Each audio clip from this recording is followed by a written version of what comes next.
So why don't you go on with the five levels of healing, which is really an extraordinary way to sort of view health and place things in the proper context.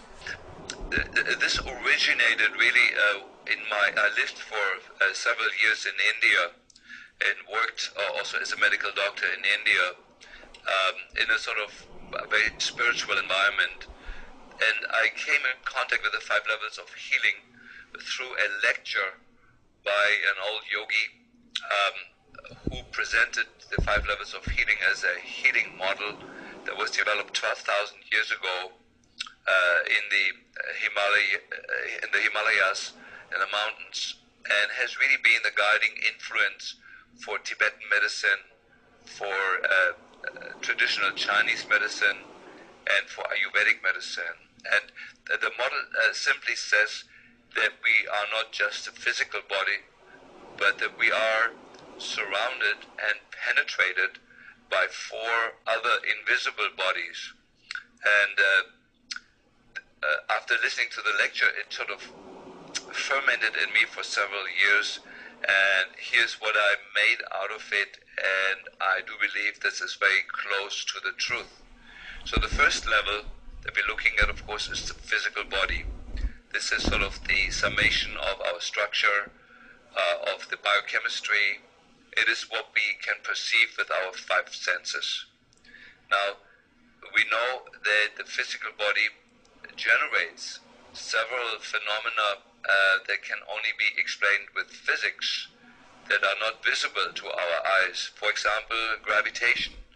The force of gravity is something we cannot perceive with our eyes because it is an invisible force. And our body also creates electromagnetic fields, and it also creates light emissions that are in the quantum range. That means per second there is very, very small amount of biophotons given off into our field, which are not visible because the density of the radiation is not enough.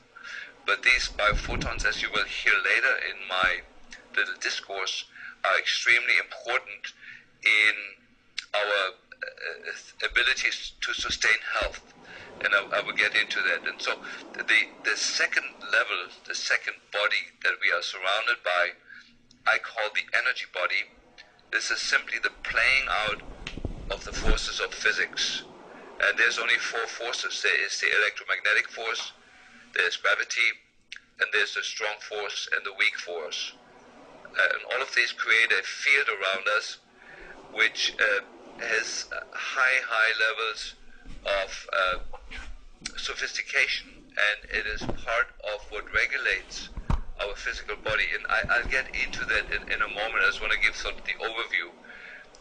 Techniques that work on the second level, for example, would be acupuncture, or German neural therapy, or the work with magnetic fields and so forth.